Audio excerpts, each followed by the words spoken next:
We formed the Little Tokyo People's Rights Organization. I don't know what year we did that, probably 73. And that was an attempt to kind of create a community-based organization in Little Tokyo, made up of residents, workers, community people, etc. The primary work of LTPRO was was trying to fight the redevelopment.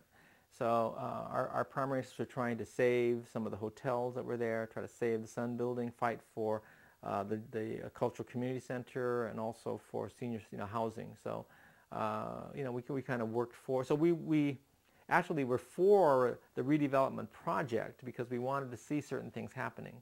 The Tokyo Towers, the Cultural Community Center, and we saw the decaying of it. So we were not against redevelopment, but it became fairly clear as the redevelopment project was unfolding that there were forces at play that were, the money interests were determining the future of Little Tokyo more than I think community interests. And so that's when LTPRO, which initially, like I testified to the city council on behalf of LTPRO supporting the redevelopment project, saying, that we were for senior housing, we became much more critical as we saw, especially the deal for where the Sun Building was, and Kajima and the New Otani Hotel and the way in which Japanese business was using Nisei front businesses to kind of develop their master plan for Little Tokyo as basically a Japanese tourist cultural center.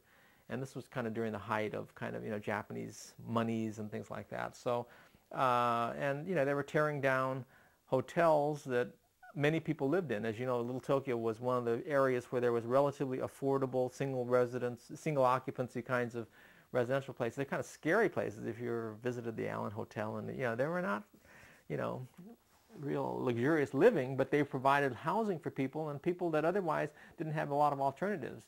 And we found that because as they closed those hotels down, many people had to kind of gravitate towards Skid Row trying to find housing, and it was not a pretty sight. But we're trying to kind of maintain housing and fight for housing, maintain the kind of the Japanese American and working class character of that community, etc. So LTPRO became the main organization to try to fight for those kinds of things. We clearly tried to represent some perspectives that we knew, and again, that's a similar lesson we have in redress. That we knew we were the conscience in the redevelopment project. That if it wasn't for us, they were going to just bulldoze and not worry about a lot of these things. So we continue to raise the issues, make them public, keep the redevelopment project honest, so to speak, in terms of some of their commitments, in terms of replacement housing, things of that nature. So, I think overall we had a positive role.